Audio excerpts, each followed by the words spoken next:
Today, we're comparing the Apollo Twin USB versus the Arturia Audiofuse Studio. Both of these units are pretty close in pricing. One is new to the scene, and one has been around for a few years. But which one's better? And frankly, who has a bigger knob? Huh?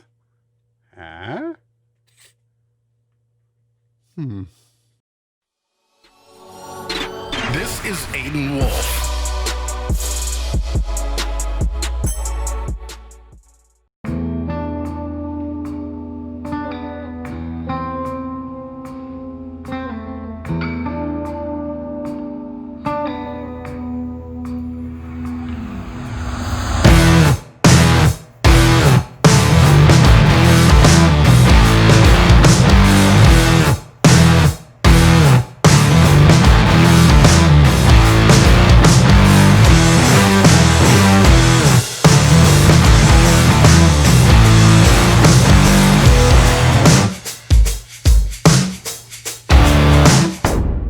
In case you were wondering, the Apollo Twin USB retails for about $12.29 Canadian at Long & McQuaid. For you Americans, it's about $900 on Amazon, while the Arturia Audiofuse Studio is $12.49 at Long & McQuaid and $900 as well on Amazon US. Links are in the video description for both in case you're ready to pull the trigger on either. Now, for years, Universal Audio was considered a Mac-only product, and, well, it's only partially true. You see, Universal Audio has been working with Thunderbolt technology for years, and that tech came about in 2011 as a joint effort between Intel and Apple. The idea was simple. They wanted a universal way to connect peripherals to a computer with a higher data rate than USB. So they came up with a concept called LightPeak. Realizing that the name sucked, probably with the soft-handed guidance of Steve Jobs, it was renamed Thunderbolt. So much cooler. Now, initially, you were only able to get Thunderbolt on Apple products, but as of Thunderbolt 2, you are finding them more and more available on Intel boards, namely the higher-priced ones. But anyone dealing with AMD were left out in the cold. In fact, it wasn't until last year that Thunderbolt became available for AMD platforms. But that wasn't exactly complete market penetration. You could really only use Universal Audio equipment if you had a Mac or a very expensive Intel machine. So yeah, kind of only Mac. But not now, as this little machine is a USB 3.0 link up to your computer. But how does it stack up to a very formidable opponent, the Audiofuse Studio? Both are priced similarly, but they're very different beasts. So let's give it a see. Now, if you want to check out my full unboxing and review of the Arturia Audiofuse Studio, you can see that up here. I will be referencing a few of its specs, but for full details, you may want to check that out. For this head-to-head, we're going to split this up into a few categories: build quality, specs, looks, and frankly, the one thing that everyone's here for, who has the bigger knob. Personally, I think that'll be the decider. We'll see what happens. And to be honest, a lot of people are asking to hear the interfaces, though aside from sound floor testing, there will be little to be gleaned from the audio testing, especially once uploaded to YouTube. But if there's something you really want or any other testing, let me know down in the description. For build quality, the Apollo Twin is very sturdy, all metal construction, kind of heavy for its size as well. All the inputs are high quality, and you don't get a lot of movement. The buttons have a nice tactile bump when you push them, and nothing really feels cheap on the unit. However, the big knob is a bit loose, and there is noticeable movement when using it, which is a bit of a red flag for me. However, considering you can use it as a button itself, I'm guessing that's the reason.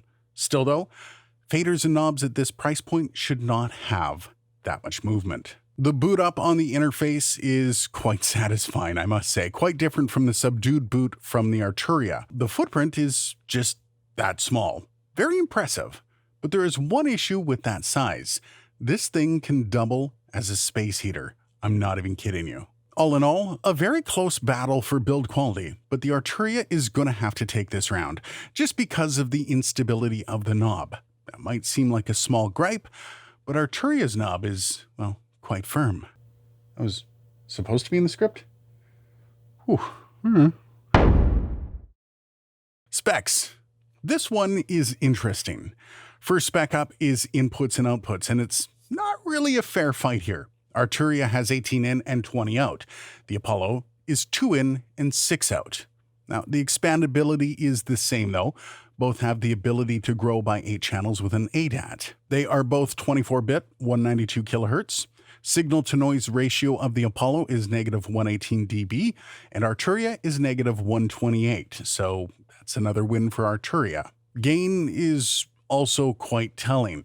55 dB for the Apollo, and 70 plus for the Arturia. Ouch. The equivalent input noise is a bit closer though.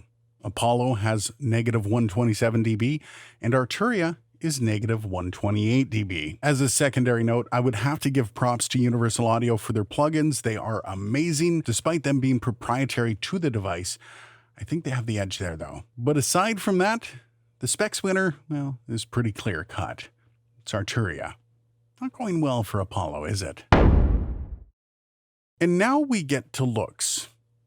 This one's a bit tough, and while it does come down to personal preferences, there are some standards to be met here. Just in footprint alone, the Apollo takes it, let alone design, which admittedly is pretty cool.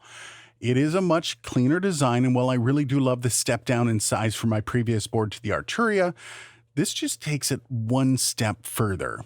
On the other hand, while I love the design of the Arturia for not only function but also cosmetics, I do appreciate that some people aren't really fans. And I think the Apollo is the clear winner here with a much more streamlined design. And finally, well, it all comes down to knob size, doesn't it? This is for all the bragging rights. And let's be honest, the most important test of an interface. And well, it was close. But the Apollo does take the first place prize by 1/8 of an inch. Not gonna lie, never feels good when you lose a measuring contest. So I guess then, time for my overall thoughts. The Apollo Twin is a decent interface. There's no doubt about that, though it does have its own issues. As far as I'm concerned, I think having a bare minimum of 60 dB to power an SM7B is expected at this price point. There should be no reason to go out and buy a preamp for your preamp if you're already spending close to $1,000. I would be remiss to not mention the zero latency for their plugins, which is a really cool feature, but I'm not sure that's enough to propel this past the Arturia.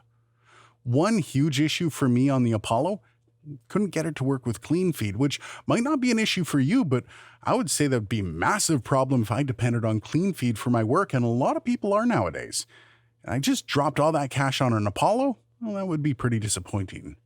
So as I said, yeah, it is a decent interface. The problem is, at this price, I paid for an amazing interface. I think from all the numbers alone, it would be hard to recommend the Apollo Twin USB. So I guess the Arturia Audiofuse Studio wins, even with its little stumpy little knob. Huh. So, did I get it right?